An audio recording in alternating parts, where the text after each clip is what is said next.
नमस्कार दोस्तों, मैं Dinesh Sharma math gurus coaching classes में आपका बहुत बहुत स्वागत करता हूं। तो आज हम लोगों की जो क्लासेस हम लोग शुरू करने वाले हैं कम्युनिटी हेल्थ ऑफिसर। भाई आपने अलग अलग जगह पर देखा होगा कि भाई यूपी CHO, MP CHO, तो आप लोगों के लिए एक सुनहरा मौका है कि राजस्थान सरकार ने भी आप लोगों के लिए कम्युनिटी हेल्थ ऑफिसर की वैकेंसी जो है वो जारी कर दी है और उससे रिलेटेड कुछ प्रिपरेशंस जो स्पेसिफाइड हम लोग लेकर के आपके लिए आए हैं। बच्चे जानते होंगे, तो मैं आप लोगों को सिर्फ इतना सा बताना चाहूँगा, वो कोर्स के अंदर हम लोग सभी सब्जेक्ट को समायोजित कर रहे हैं। वेटेज के अनुसार हम लोग उनकी क्लासेस अरेंज करवा रहे हैं। आप लोगों से सिर्फ इतना ही प्रॉमिस या दावा मैं कर सकता हूँ कि अगर आप हमारे साथ लगातार 1.5 महीने 2 महीने बने रहेंगे तो आपका सिलेक्शन मोर देन 90% आप सिलेक्शन के करीब पहुंच जाएंगे।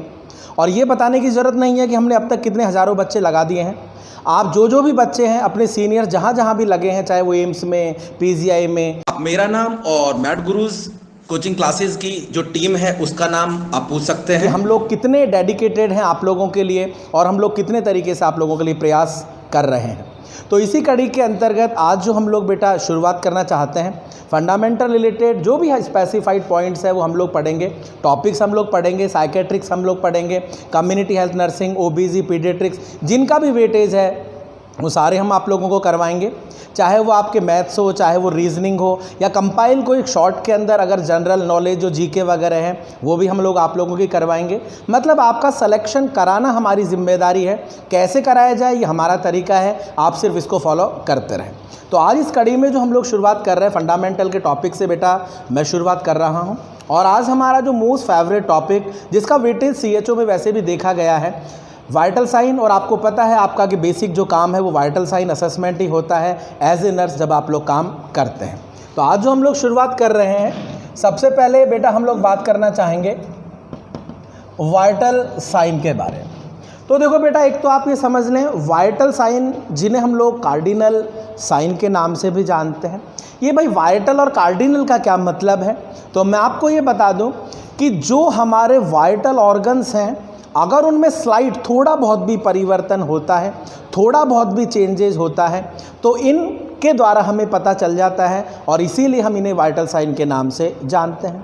तो पहला पॉइंट तो आप ये समझ लीजिएगा कि वाइटल साइन और वाइटल साइन का जो दूसरा नाम है उसे हम लोग कार्डिनल साइन के नाम से भी जानते हैं। तो अगर आप तैयारी कर रहे हैं एग्ज़ाम की, तो एक तो पहला पॉइंट आप यही समझ लीजिएगा कि अगर आपको एग्ज़ाम में पूछा जाता है कि what is the other name of vital sign, तो वाइटल साइन का जो दूसरा नाम है उसे हम कार्डिनल साइन के नाम से भी जानते हैं। वाइटल साइन क्यों बोलते हैं, ध्यान से सुनिएगा कि हम लोग इस वाइटल साइन को वाइटल साइन क्यों कह रहे हैं। तो इसलिए कह रहे हैं कि अगर थोड़ा बहुत भी हमारे वाइटल ऑर्गन्स में परिवर्तन होता है तो हमें इन कंपोनेंट्स के द्वारा हमें पता चल जाता है और इसीलिए इसको वाइटल साइन कहा जाता है। अब वाइटल साइन जिन्हें हम लोग बेसिक कंपोनेंट्स भी बोलते हैं, बेसिक मतलब मूल चिन्ह आप लोगों ने पढ़ा होगा, तो आप ध्यान दीजिएगा कि ये मूल चिन्ह है। मूल चिन्ह का मतलब है कि हमारे शरीर का तापमान, पल्स, रेस्पिरेशन। तो अब देखो इसी के अंतर्गत हम लोग बात कर रहे हैं कि वाइटल साइन कौन कौन से हैं, वाइटल कंपोनेंट्स कौन कौन से हैं, उन पर हम लोग चर्चा करना चाहेंगे।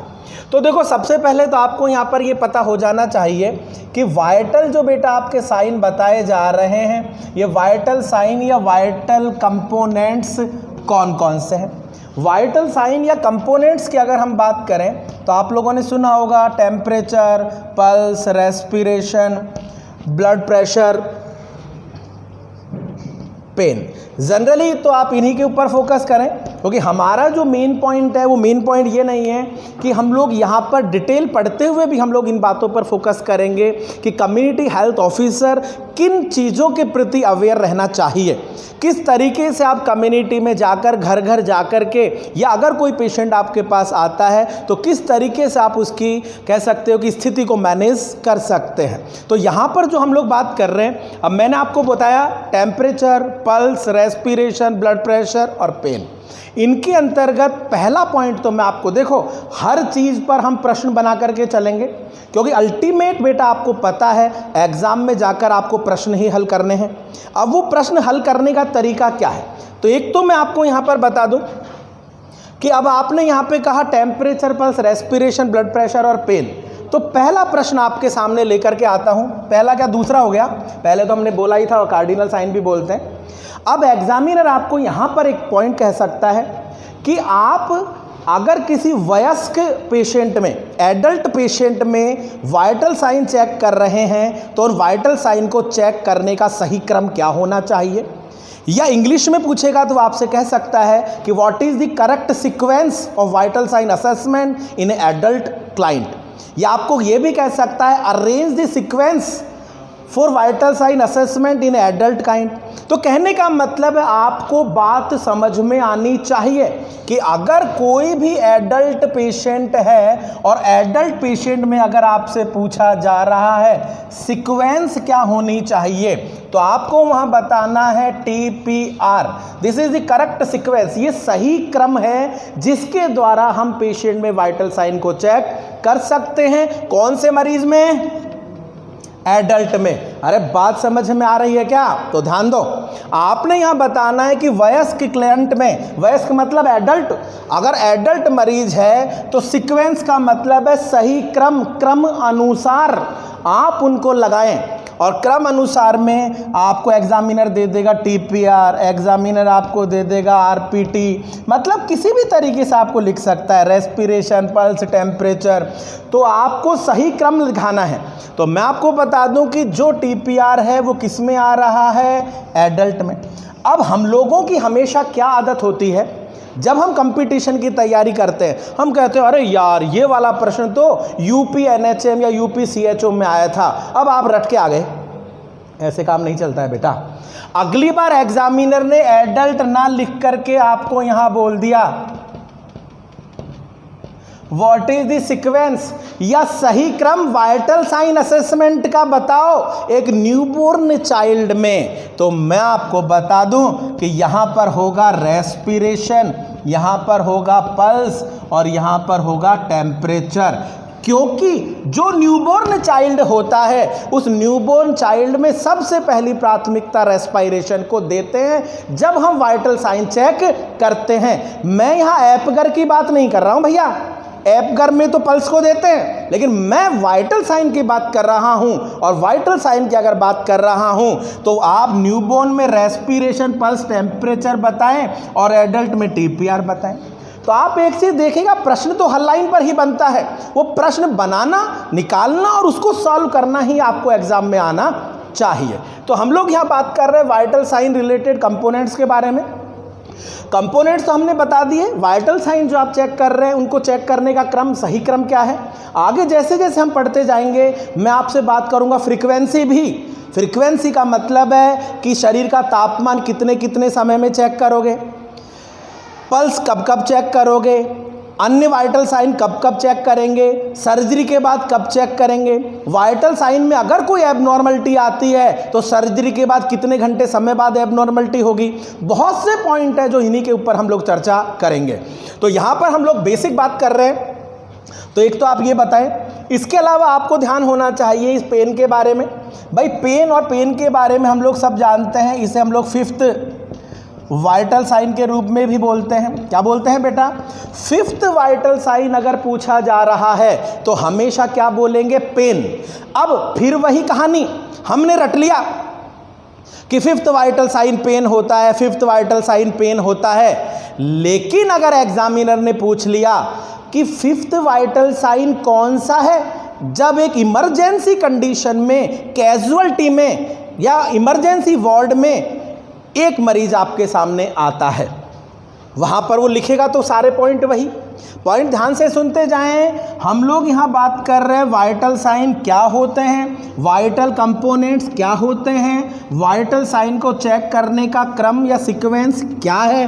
अब मैंने आपको यहाँ पर बताया कि 5th vital sign routine condition में अगर पूछा जा रहा है तब तो बेटा बोलना है पेन, लेकिन अगर आपसे पूछा जा रहा है इमरजेंसी कंडीशन में आपसे पूछा जा रहा है कैजुअल्टी के अंदर, भाई कैजुअल्टी बोल दो, इमरजेंसी, जैसा आपको बोला जाए कि पेशेंट इमरजेंसी में आया है तो आप यहाँ बोलेंगे प्यूपिलरी रेस्पॉन्स। ध्यान दीजिएगा, प्यूपिलरी रेस्पॉन्स, और प्यूपिलरी रेस्पॉन्स जो है वो 5th वाइटल साइन कहलाएगा। कौन सी कंडीशंस में? इमरजेंसी कंडीशंस में। तो ध्यान दें, ये आपके लिए सभी काम के पॉइंट है जिन पर हम चर्चा कर रहे हैं। सबसे पहले अगर हम आज बात करना चाहेंगे तो एक पॉइंट मैं आपको यहां और बताना चाहूंगा कि कौन कौन से ऐसे फैक्टर्स हैं, कौन कौन से ऐसे कह सकते हो कारक हैं, फैक्टर बोल दो या कारक बोल दो, कि कौन कौन से ऐसे कारक या फैक्टर्स हैं जो कि आपके वाइटल साइंस को प्रभावित कर सकते हैं। तो आप ये ध्यान दीजिएगा कि फैक्टर्स में क्या हो सकता है कि अगर आप बहुत ज़्यादा दुखी हैं, फॉर एग्जाम्पल इमोशंस, बहुत ज़्यादा खुश हैं तो भी वाइटल साइन में प्रभाव पैदा होगा। आपको पेन है, दर्द है तो भी आपको पता चलेगा, सर्जरी है तो पता चलेगा। उम्र जो है वो भी वाइटल साइंस को प्रभावित कर सकती है। भाई आपको पता होगा, ध्यान से सुनना, आपको ये बात पता होगी कि जो छोटे बच्चे होते हैं उनमें ब्लड प्रेशर कम होता है। ब्लड प्रेशर कम क्यों होता है? तो वो इसलिए कम होता है कि ब्लड वेसल्स की इलास्टिसिटी ज़्यादा होती है, लचीलापन ज़्यादा होता है, और लचीलापन ज़्यादा होता है तो ब्लड का प्रेशर कम होता है। जैसे जैसे उम्र बढ़ती जाती है लचीलापन कम होता जाता है और ब्लड प्रेशर बढ़ता चला जाता है। तो ये सब क्या है? फैक्टर्स हैं। अब फैक्टर्स एग्जाम में कम आते हैं लेकिन हम चर्चा कर रहे हैं इसलिए मैंने ये 2-3 पॉइंट आपको बताए हैं। सबसे पहला जो वाइटल साइन आज हम लोग डिस्कशन करना चाहते हैं उस पर हम लोग चर्चा करेंगे और वो हम लोग बात करना चाहेंगे टेम्परेचर। देखो बेटा ध्यान दो कि टेम्परेचर जो कि हम बात कर रहे हैं फर्स्ट वाइटल साइन है जिस पर हम बात करेंगे। और ये जो टेम्परेचर आपको पता है कि नॉर्मली अगर हम चेक करते हैं तो आपको पता है 98.6 या 37 डिग्री आप बोलते हैं। तो आपको पता है कि नॉर्मली जो टेम्परेचर आप एडल्ट बेस पढ़ते हो, भाई जितने भी डेटा अगर एग्ज़ाम में आते हैं, अगर एग्जामिनर चाइल्ड इन्फेंट ना लिखे तो हमेशा आप एडल्ट की गाइडलाइन को ही फॉलो करोगे। कहने का मतलब है अगर एग्जामिनर ने पूछा कि what is the normal vital sign in a client, एक मरीज में सामान्य तापमान क्या होता है, तो आप एडल्ट वाला ही बताएंगे। तो कहने का मतलब है आप यहाँ पर ये ध्यान दे सकते हो कि प्रॉपर जो वाइटल साइन आप कह रहे हैं वो नॉर्मल वाइटल साइन में तापमान शरीर का कितना होता है। तो एक तो ये आप ध्यान दें। इसके अलावा आपने यहाँ बताना है कि किसी भी पेशेंट में जो हम शरीर का तापमान चेक करते हैं, तापमान चेक कर रहे हैं तो तापमान कहाँ कहाँ से चेक करेंगे, कौन कौन से कॉन्ट्रा इंडिकेशंस हैं, कौन सा रिलायबल रूट है, उन सभी पर बात करेंगे। पहले एक बार हम लोग टेम्परेचर की डेफिनेशन के बारे में बात करते हैं। तो आपने यहाँ पर बोलना है कि degree of heat that is maintain by our body, हमारे शरीर के द्वारा एक हीट, गर्मी सामान्य रूप से मेंटेन की जाती है और ये शरीर की गर्मी को ही हम शरीर का तापमान बोलते हैं। तो आपने यहाँ पे बताना है कि degree of heat that is maintained by our body। कहने का मतलब है डिग्री यूनिट है जो तापमान को बता रही है, हीट जो कि आपके शरीर की गर्मी है, जो हमारा शरीर मेंटेन करता है वही शरीर का तापमान या बॉडी टेम्परेचर कहलाता है। तो आप ये कह सकते हैं degree of heat that is maintain by our body. तो एक डेफिनेशन तो आप ये कह सकते हैं। दूसरी डेफिनेशन आप कह सकते हैं कि आपने देखा होगा कि हमारा जो शरीर है वो गर्मी बनाता भी है, गर्मी बनती भी है, जैसे हाइपोथैलेमस भाई हीट बना रहा है और हीट को कम भी कर रहे हैं। तो जो ये बढ़ने और घटने का क्रम है अगर ये समान अनुपात में रहता है तो भी इसे हम बॉडी टेम्परेचर कहते हैं। कहने का मतलब है कि कि बॉडी टेम्परेचर एक संतुलन है शरीर में पैदा होने वाली गर्मी और शरीर में लॉस होने वाली हीट के बीच में, जिसे कि आप यहाँ पे कह सकते हो कि body temperature is the balance between production और lost of heat by body. कि बॉडी टेम्परेचर एक बैलेंस है, बॉडी टेम्परेचर एक समान अनुपात मेंटेन करता है किस किस के बीच में, शरीर में पैदा होने वाली गर्मी और शरीर के द्वारा लॉस्ट होने वाली हीट के बीच में। अगर समान अनुपात रहता है तो वो बॉडी टेम्परेचर कहलाता है। अगर मान लीजिए शरीर में गर्मी बन ही नहीं रही है तो वो हाइपोथर्मिया की कंडीशन है, और अगर हीट बन रही है लेकिन प्रॉपर अवशोषित नहीं हो रही है तो तापमान बहुत ज़्यादा हो जाएगा, जिसे हाइपरथर्मिया कह सकते हैं। तो कहने का मतलब है अगर ये समान अनुपात बना हुआ है तो ये समान अनुपात को ही बॉडी टेम्परेचर कहा जाता है, और वो सामान्य तापमान हमने बता दिया है 37 डिग्री सेल्सियस होता है। चलो जी, यहाँ तक आप बताएं। अब इसमें से भी एग्जामिनर कई तरीके से आपको प्रश्न पूछता है। एक तो वो आपको यहाँ पर एग्जामिनर सीधा सीधा बोल सकता है कि एक पेशेंट है, या एक पेशेंट क्यों, आप और हम कोई भी हो सकते हैं, कि भाई production of heat in body, अगर हमारे शरीर में हीट बन रही है तो जो हीट बन रही है तो हीट को बनने की प्रक्रिया को क्या कहते हैं। तो आप जानते हैं बहुत छोटी छोटी टर्मिनोलॉजी है जिसे हम कह सकते हैं थर्मोजेनेसिस। देखो, थर्मो का मतलब होता है गर्मी, जेनेसिस का मतलब पैदा होना। तो कहने का मतलब है गर्मी पैदा होने की प्रक्रिया को हम क्या बोलते हैं, थर्मोजेनेसिस, या प्रोडक्शन ऑफ हीट जिसे हम कहते हैं थर्मोजेनेसिस। जेनेसिस का मतलब बनना, जेनेसिस का मतलब पैदा होना, जेनेसिस का मतलब प्रोड्यूस होना, दैट इज जेनेसिस। और क्या जेनेसिस हो रहा है, थर्मो का मतलब हीट बन रही है, वही थर्मोजेनेसिस कहलाता है।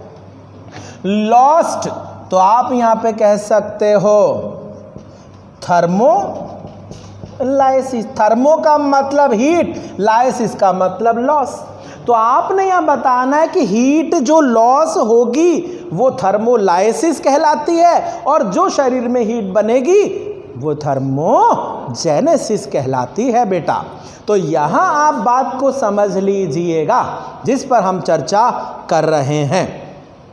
अगर एग्जामिनर कहता है कि वो प्रक्रिया कौन सी है, या what is the process of body that produce the heat, कि वो शरीर की प्रक्रिया जहाँ हीट बनती है जेनेसिस कहलाती है, वो प्रक्रिया जहाँ पर हीट लॉस होती है लाइसिस कहलाता है। और इस क्रम को मेंटेन करने का काम हमारा हाइपोथैलेमस करता है, और इसीलिए हाइपोथैलेमस को हीट रेगुलेशन सेंटर बोलते हैं। तो कहने का मतलब है कि ये हम बात कर रहे हैं जनरल पॉइंट्स हैं, लेकिन ये जनरल पॉइंट आपके एग्जाम्स में पूछे जाते हैं, और एग्जाम जिसे हम कम्युनिटी हेल्थ ऑफिसर के नाम से जानते हैं। तो देखो बेटा, ध्यान दे, यहाँ पर हम कह रहे हैं, अब इसी में आप कह सकते हो हाइपोथैलेमस। हाइपोथैलेमस जो आप कह रहे हैं इसे हमने नाम दिया है heat regulation centre. Heat regulation centre, और ये हीट रेगुलेशन सेंटर जिसे कि हम हाइपोथैलेमस बोलते हैं। कहने का मतलब है कि ये हाइपोथैलेमस हमारे शरीर के तापमान को रेगुलेट करता है, मेंटेन करने का काम कर रहा है, और इसीलिए क्या बोल रहे हैं, हीट रेगुलेशन सेंटर बोल रहे हैं।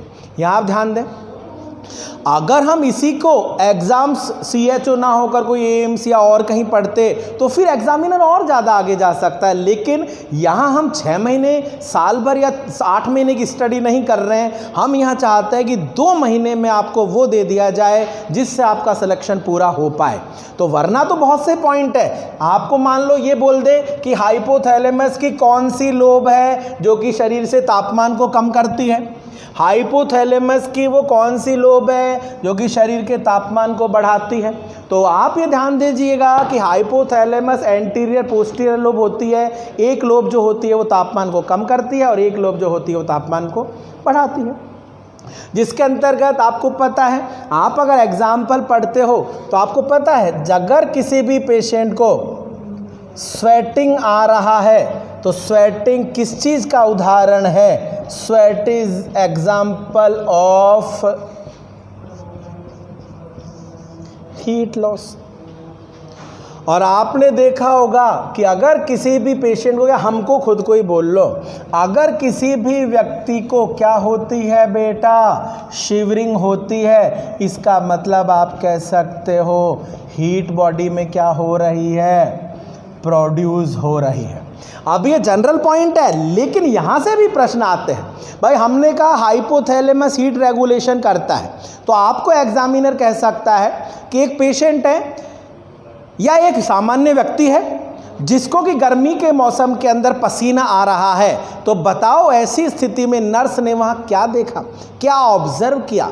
तो नर्स ने यहाँ पर देखा कि पेशेंट को पसीना इस बात को दिखा रहा है कि शरीर में हीट क्या हो रही है, कम हो रही है। ध्यान दीजिएगा, इंपॉर्टेंट पॉइंट है। और आपने देखा है सर्दी का मौसम में हम ऐसे कपकपाते रहते हैं, क्योंकि सर्दी के मौसम में हमारा शारीरिक तापमान कम हो जाता है।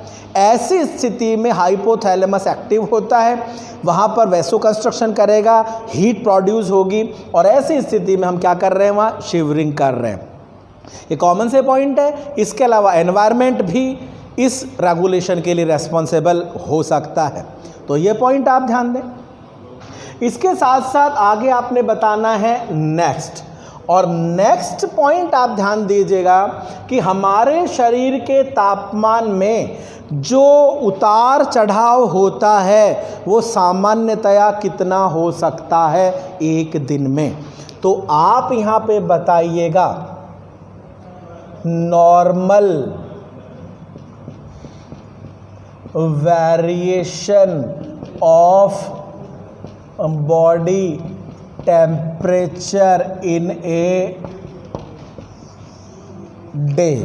एक दिन में शरीर का तापमान नॉर्मली, वेरिएशन का मतलब उतार चढ़ाव कितना हो सकता है, तो आप यहाँ पे कह सकते हो आधे से लेकर 1 डिग्री जो है वो नॉर्मल उतार चढ़ाव पेशेंट के हमारे तापमान में सीजनेबल हो सकता है।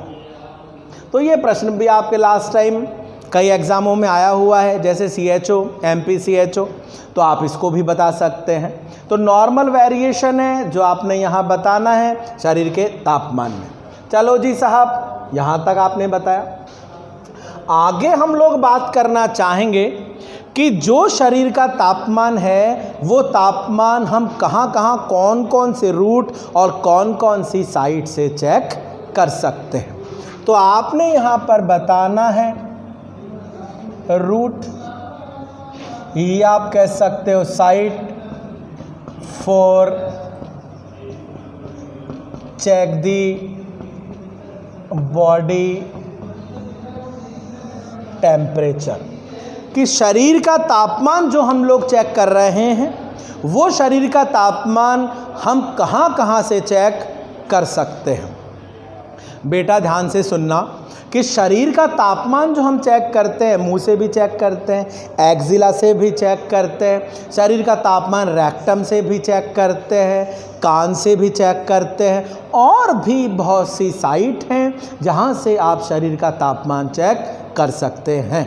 अब कैसे, तो आप बात सुन लीजिएगा कि शरीर का तापमान जो बेटा हम लोग चेक कर रहे हैं, तो शरीर के तापमान चेक करने की क्या बता रहे हैं, रूट बता रहे हैं, साइट बता रहे हैं। ये जो साइट या जो रूट होते हैं ये पेशेंट की उम्र, पेशेंट की कंडीशन के आधार पर भी निर्धारित किए जाते हैं।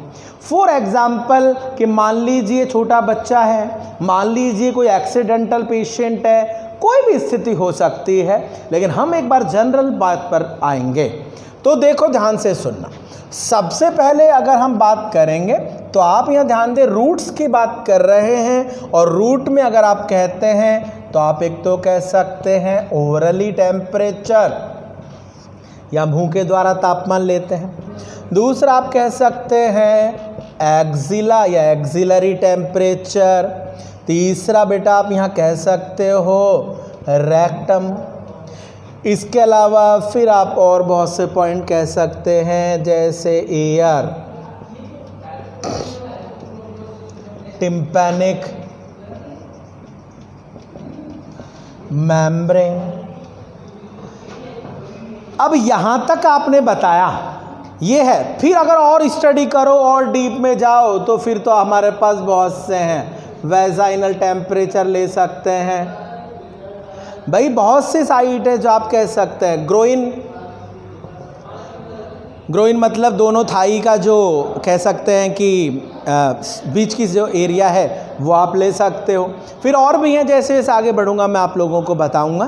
तो देखो यहाँ ध्यान दें, सबसे पहले ओरली टेम्परेचर के बारे में हम लोग चर्चा करने वाले हैं। ये सारे ही पॉइंट हैं, लेकिन एक एक करके हम सभी के बारे में क्या करेंगे बेटा, चर्चा करेंगे और डिस्कशन करेंगे।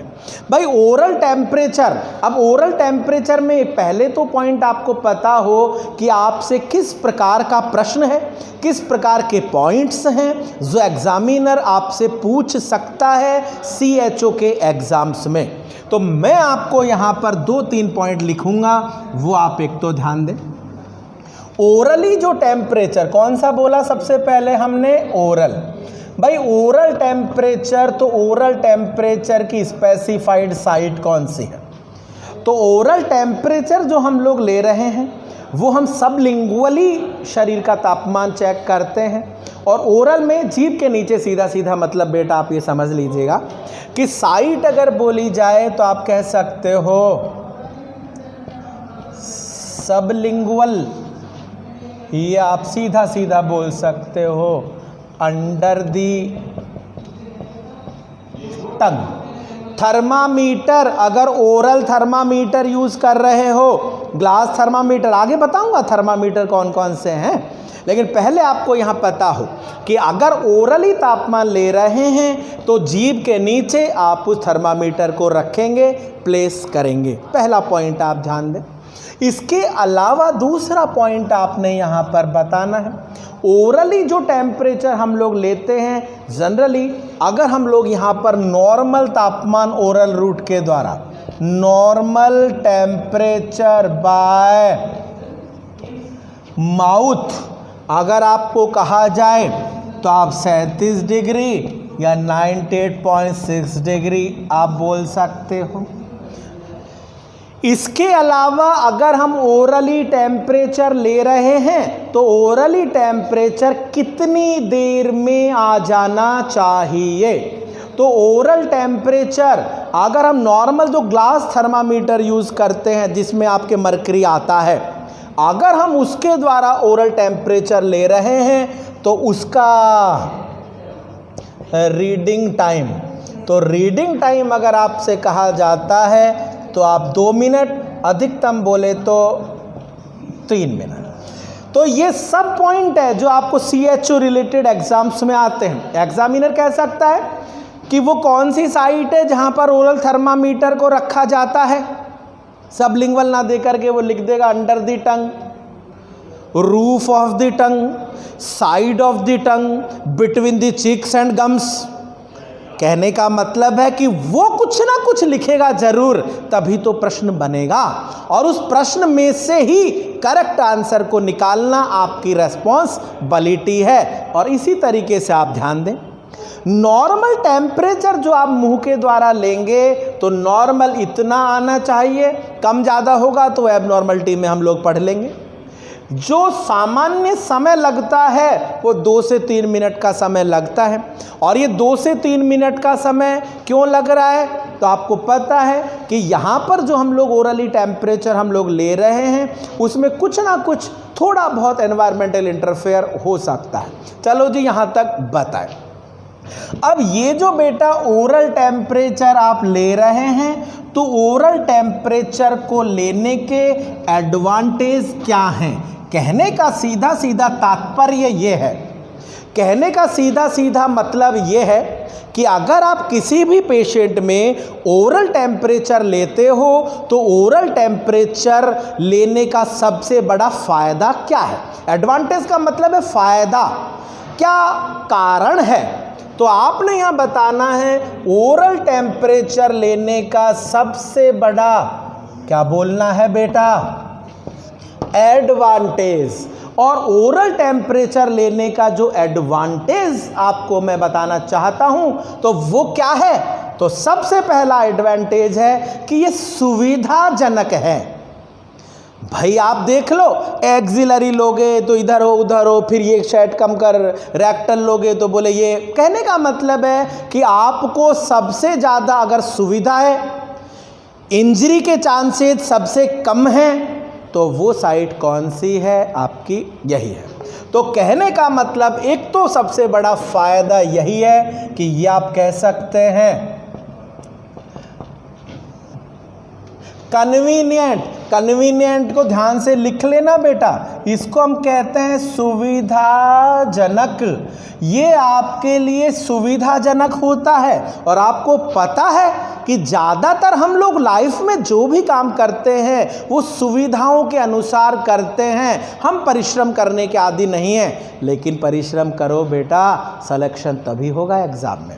ये तो हम पढ़ रहे हैं कन्वीनियंट कर, पहले एग्ज़ाम दो, लग जाओ, नौकरी लग जाओ, फिर काम करो या ना करो, वो तुम्हारे ऊपर। अगर तुम्हें लगता है काम करना चाहिए तो करना, लेकिन आपको पता है अपने गोल को अचीव करने के लिए तो मेहनत करनी ही पड़ेगी। जितना बड़ा गोल उतनी बड़ी मेहनत आपको होनी चाहिए। तो यहाँ पर हम कह रहे हैं कि ये कन्वीनियंट साइट होती है, और कन्वीनियंट मतलब सुविधा है। इसके अलावा आपने यहाँ पर बताना है कि blood supply, appropriate blood supply, कि भाई ब्लड सप्लाई जितनी अच्छी होगी ना उतनी ही आसानी से हीट प्रोड्यूस हो पाएगी। तो आप ध्यान दें, ब्लड सप्लाई पर्याप्त मात्रा में होती है।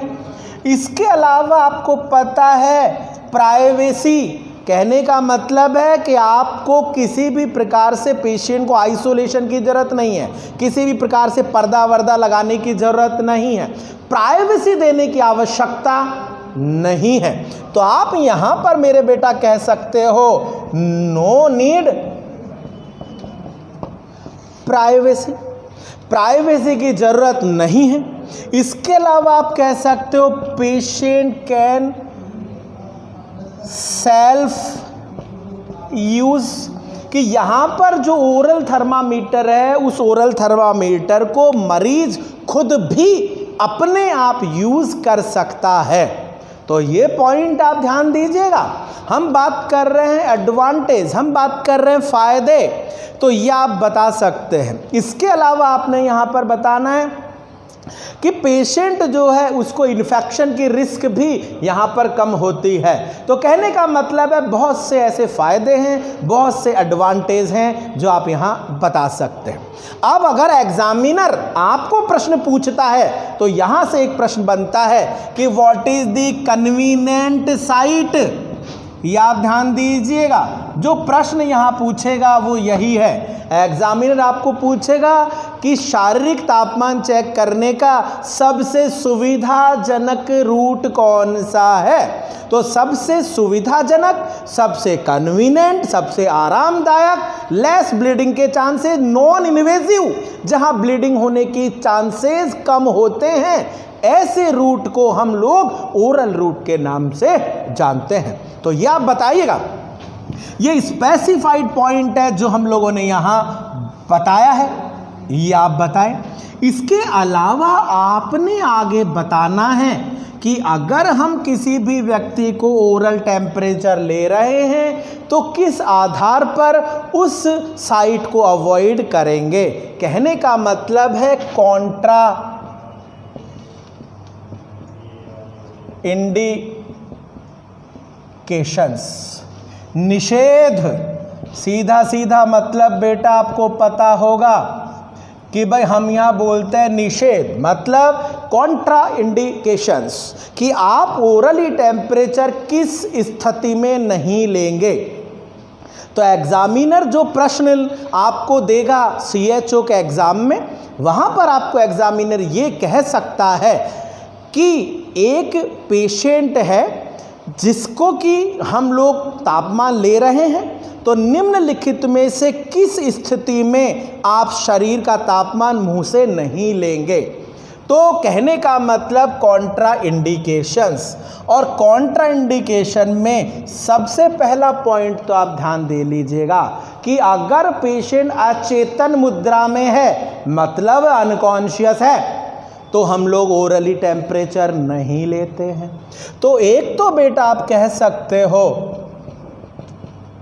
अनकॉन्शियस पेशेंट जो है उस मरीज में अचेतन बोल सकते हैं, मूर्छित कह सकते हो। इसके अलावा आप यहाँ पर बताएंगे, इसमें हम कह सकते हैं वो बच्चे जिनकी उम्र 6 वर्ष से कम है, उनमें भी हम लोग ये साइट यूज़ नहीं करेंगे। तो आप कह सकते हैं child less than 6 year of age, कि अगर बच्चे की, क्योंकि 6 वर्ष से छोटा बच्चा इसको होल्ड करने की क्षमता नहीं रखता है, खा जाएगा, तोड़ लेगा, निगल लेगा, तो दुर्घटना घट सकती है। इसलिए जब आप as a community health officer बन भी जाएं, तो बनने के तत्पश्चात आपके पास अगर कोई मरीज या रोगी जो छोटा बच्चा आता है, तो आप कभी भी उसके मुंह में इस थर्मामीटर को ना लगाएं। चलो जी, यहाँ तक बताएं। इसके अलावा आपने बताना है मानसिक रोगी, जिसे आप कह सकते हो मेंटल इल, मेंटली चैलेंज, मेंटल मानसिक रोगी, वो मानसिक रोगी जिसको यही नहीं पता कि ये वस्तु है क्या, और आपने अगर उसके मुंह में ये थर्मामीटर रख दिया तो चबा जाएगा, खा जाएगा। ऐसी स्थिति में भी कॉम्प्लिकेशंस हो सकते हैं। तो ये हम बात कर रहे हैं कि वो कौन कौन सी ऐसी मुख्य कंडीशंस होती हैं जहां पर आप ओरली टेम्परेचर नहीं लोगे। चलो जी, यहाँ तक बताओ। इसके अलावा आप कह सकते हैं सीजर, सीजर जहाँ पर आपको पता है कि अगर किसी भी मरीज को सीजर आते हैं तो भी हम ओरली टेम्परेचर नहीं लेते। इसके अलावा फिर आप यहाँ और कह सकते हैं, जैसे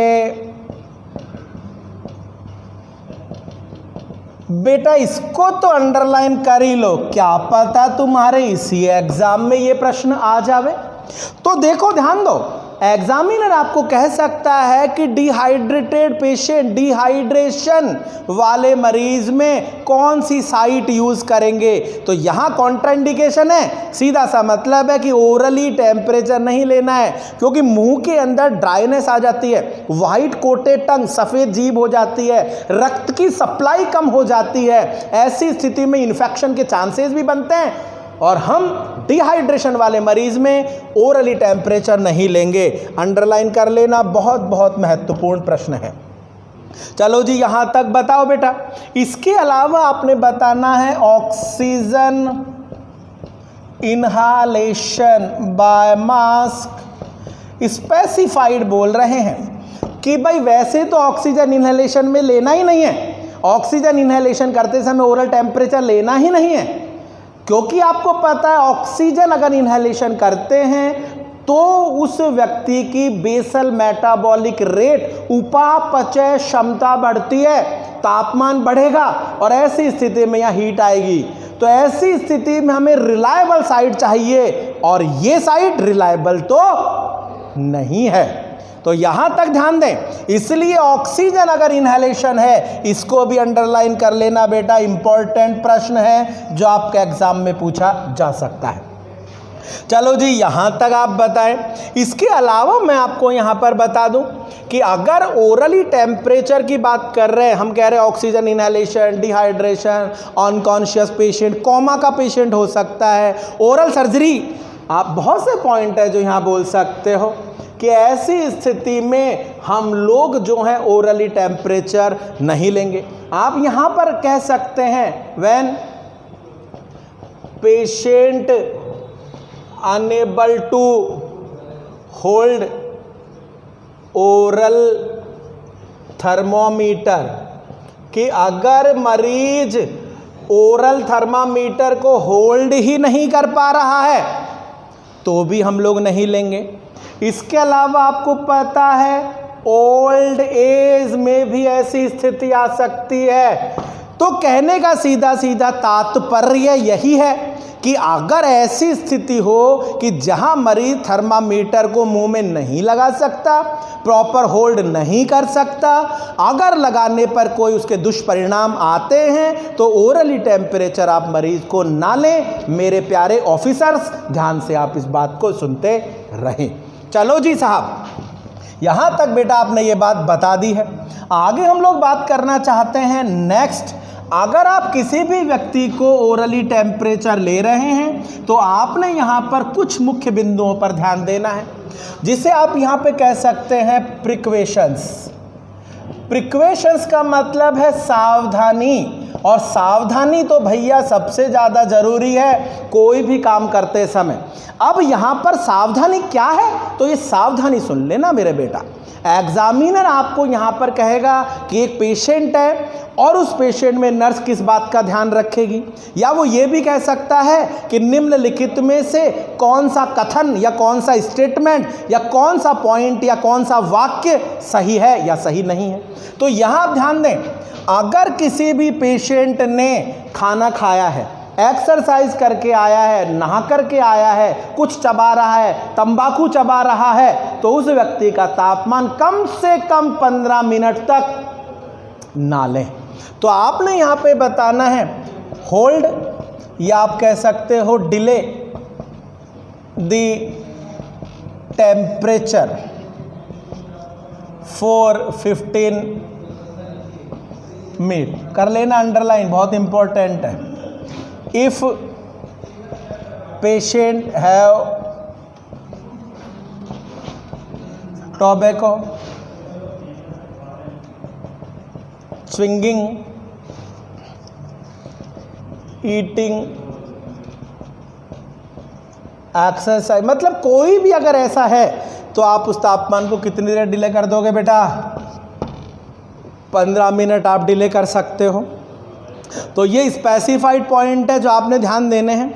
अगर आपको किसी भी पेशेंट में तापमान लेते समय कोई कन्फ्यूजन है, रीचेक करना है, तो भी आप 15 से 30 मिनट आप इसको डिले कर देंगे। तो ये कुछ स्पेसिफाइड पॉइंट है जो हम लोग बात कर रहे हैं। जो जो मैंने आपको बताया है ये पॉइंट बेटा प्रॉपर फॉलो करिएगा। ये मैं आपको कह रहा हूँ कि जितना हमने यहाँ बताया है, अगर आपने इतना भी फॉलो कर लिया तो मेरा दावा है 101% you will be select in community health officer. Community health officer में आप सेलेक्ट 100% होंगे, या आप इस पॉइंट को ज़रूर ध्यान दे सकते हैं। तो आज इतना ही, इससे आगे जैसे जैसे हम बढ़ते जाएंगे वैसे वैसे हम इस पर चर्चा करेंगे। बहुत बहुत धन्यवाद और बहुत बहुत थैंक यू। तो मेरा सिर्फ आपसे इतना ही आग्रह है, बोल दें, या आपको इतना ही सजेशंस है, रेगुलर स्टडी करें, रेगुलर आप बने रहें मैड गुरुज के साथ में, हमारे साथ में, हमारी टीम के साथ में, और आपका सिलेक्शन करवाने की जिम्मेदारी हमारी है। Thank you.